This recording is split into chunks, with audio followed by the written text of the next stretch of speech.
Hello everyone, day 3 of English grammar, and today's topic is pronoun and types of pronoun. A pronoun is used in a place of specific noun mentioned earlier in a sentence so that you don't have to keep writing that particular noun.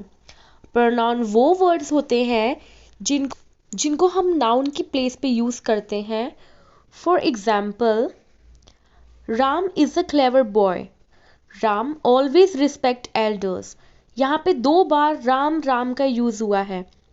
बात राम की चल रही है तो हम यहाँ पे बोलेंगे Ram is a clever boy, he always respect elders. हमने यहाँ पे राम के प्लेस की जगह पे ही पुट किया. Now types of pronoun.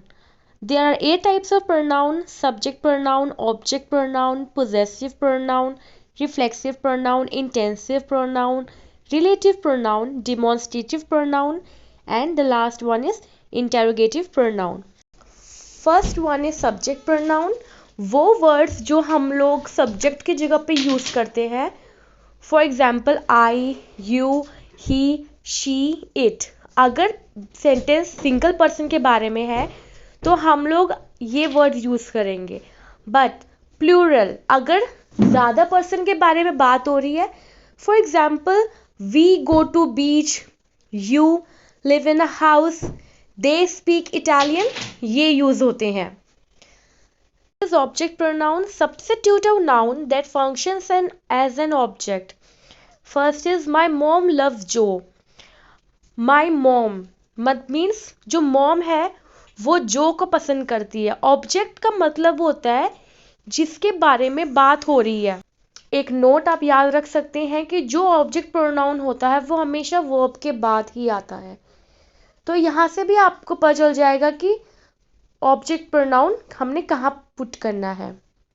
Next one is possessive pronoun. A possessive pronoun is a pronoun that is used to indicate possession और ownership. ये वो प्रोनाउन होते हैं, वो वर्ड्स होते हैं जो इंडिकेट करते हैं कि वो चीज़ उनको बिलोंग करती है. For example, this pen is my pen means वो जो पेन है वो मेरा है. ठीक है. नॉट योर पेन मीन्स आपका नहीं है. तो यहाँ पे माई पेन के लिए हम लोग माइन यूज करेंगे और योर पेन के लिए योर्स. तो ये जो माइन और योर्स है ये दोनों पोजेसिव प्रोनाउन आते हैं. Next one is reflexive pronoun. An object pronoun ending in selves or selves that shows the subject of a sentence is the same as the object of a sentence. First one is you made this bird house yourself. Means ये जो bird house है ये आपने बनाया है. Reflexive pronoun वो indicate करता है कि वो चीज़ वो आपने ही की है या आपसे ही related होती है. इसीलिए इसके लास्ट में सेल्फ या सेल्व्स लगता है. सेल्फ का मतलब होता है खुद के लिए. The next one is intensive pronoun. An intensive pronoun is a pronoun that add emphasis to a noun और प्रोनाउन ऑलरेडी नेम्ड. ये वो प्रोनाउन होता है यहाँ पे हमने जो नाउन होता है अगर आपने उसके ऊपर ज़्यादा स्ट्रेस देना है उस सेंटेंस में नाउन के ऊपर. यहाँ पे एम्फेसिस का मतलब ही स्ट्रेस होता है कि आप अगर यहाँ पे for example George himself bought a copy of American tall tales. यहाँ पे जो जॉर्ज है वो नाउन है. जॉर्ज ने खुद ही, हिमसेल्फ मीन्स खुद ही कॉपी लेके आया वो अमेरिकन टॉल टेल्स की. सो यहाँ पे स्ट्रेस जॉर्ज के ऊपर जा रहा है. जो वर्ड हमने प्रोनाउन यूज किया है वो हिमसेल्फ है. Next one is he himself paid for the book. उसने खुद ही बुक के पैसे दिए. Okay. The next one is relative pronoun. A pronoun that connects to a noun और pronoun to an adjective clause. Relative pronoun वो word pronoun होते हैं जो कि नाउन के साथ अपना रिलेशन बताते हैं. ठीक है. यहाँ पे हम लोग यूज करते हैं who, whose, whom, which, that. Now these are some examples. यहाँ पे आपको क्लियर हो जाएगा कि हमने कौन सा रिलेटिव प्रोनाउन कब यूज़ करना होता है, किसके लिए यूज़ करना होता है. फॉर एग्जाम्पल जो हु है रिलेट्स टू पीपल. अगर कोई पीपल के बारे में बात हो रही है वहाँ पे हु यूज़ करोगे.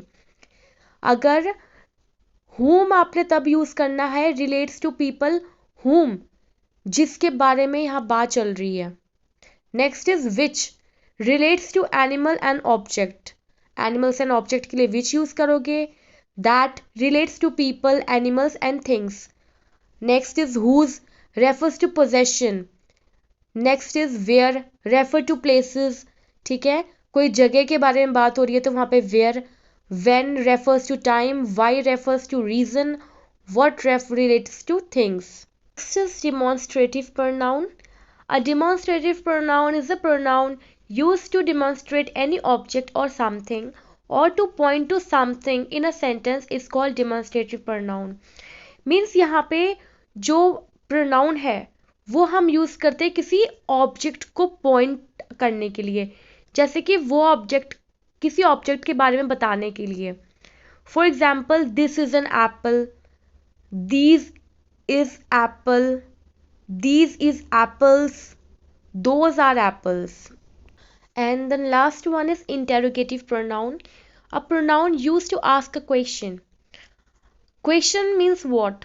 Questions means कुछ पूछना, सवाल करना.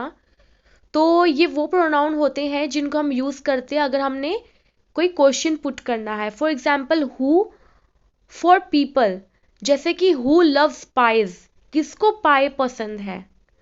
नेक्स्ट इज whom, ये भी पीपल के लिए यूज होता है.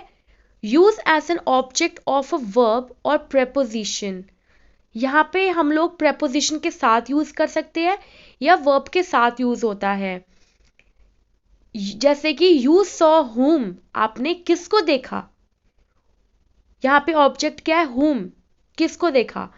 यू वेंट विद whom, आप किसके साथ गए. विद यहाँ पे प्रेपोजिशन होता है. Next one is whose, for people and things. अगर पीपल और थिंग्स दोनों के लिए ये यूज होता है. लाइक whose इज दिस, ये किसका है, किसकी चीज है. पोजेशन मीन्स किसकी बिलोंगिंग्स है, थिंग्स है ये. Next one is what, for animals and things. Animal के लिए और थिंग्स दोनों के लिए यूज होता है, जैसे कि what इज दैट, वो क्या है. लास्ट इज which, ये एनिमल्स और थिंग्स दोनों के लिए यूज होता है. लाइक विच इज हैवियर, कौन ज्यादा भारी है. I hope now you all must be clear about pronoun and its types. Share this video with your friends. Please subscribe my channel for more such video. Bye. Stay blessed all.